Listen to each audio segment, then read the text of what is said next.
నేను కోరుకుంటుంది ఏంటంటే ఇక్కడ సినిమా పరిశ్రమ కూడా రావాలి. వీళ్ళు ఎవరో బయట దేశాలకు పోతూ ఉన్నారు.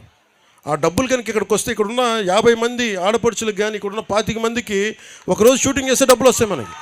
సో ఇట్లాంటివన్నీ ఆలోచించి నేను టూరిజంను కూడా డెవలప్ చేయాలి, విదేశీయులు రావాలి, ఇవన్నీ ఆలోచించి మేము ముందుకు వెళ్తా ఉన్నాం. మీ సహాయ సహకారాలు కావాలి, మీరు అండదండలు కావాలి, మీకు అభివృద్ధి కావాలి. మనస్ఫూర్తిగా కోరి మీకోసం నిరంతరం పనిచేస్తామని తెలియజేసుకుంటూ ఇక్కడికి వచ్చిన కూటమి నాయకులందరికీ పేరు పేరున తెలుగుదేశం, జనసేన, భారతీయ జనతా పార్టీ నాయకులందరికీ, సర్పంచులకి, ప్రతి ఒక్కరికి పేరు పేరున ధన్యవాదాలు తెలుపుకుంటూ వేదిక పైన ఉన్న గౌరవ ఎమ్మెల్యేలు గారికి, ఎమ్మెల్యేస్ అందరికీ కూడా నా నమస్కారాలు, హృదయపూర్వక ధన్యవాదాలు తెలియజేసుకుంటూ ఈ కార్యక్రమాన్ని ఇంత విజయవంతంగా చేసిన మన కలెక్టర్ గారికి, ఎస్పీ గారికి, ఉన్నత పోలీస్ అధికారులందరికీ కూడా ధన్యవాదాలు తెలుపుకుంటూ నిన్నటి నుంచి ఈ రోజు దాకా దారి పొడవునా ఉన్న ప్రతి కానిస్టేబుల్ కూడా చేతులెత్తి నేను నమస్కరిస్తా ఉన్నాను.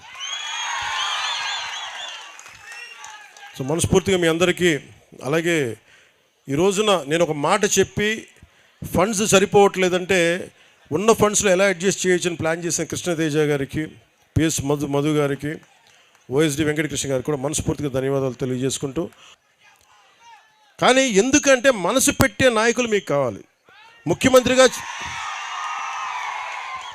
ముఖ్యమంత్రిగా నారా చంద్రబాబు నాయుడు గారి దృష్టికి నేను ఏం తీసుకెళ్ళగలనంటే, నాకు ఫైనాన్స్ని ఎలా హ్యాండిల్ చేయాలో నాకు తెలియదు.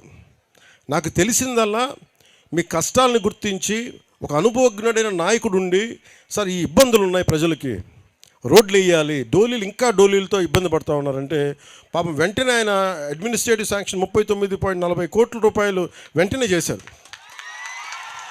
సో ఇక్కడున్న కూటమి నాయకులందరి తరపు నుంచి ప్రజల తరపు నుంచి గౌరవ ముఖ్యమంత్రి శ్రీ నారా చంద్రబాబు నాయుడు గారికి మనస్ఫూర్తిగా నా కృతజ్ఞతలు తెలియజేస్తా ఉన్నాను మనందరి తరపు నుంచి. అలాగే మన ప్రధానమంత్రి మనకి పథకాల కోసం, మన రోడ్ల కోసం మళ్ళీ జనవరిలో 250 కోట్ల రూపాయలు ప్రధానమంత్రి గారు దీనికి మంజూరు చేయబోతా ఉన్నారు.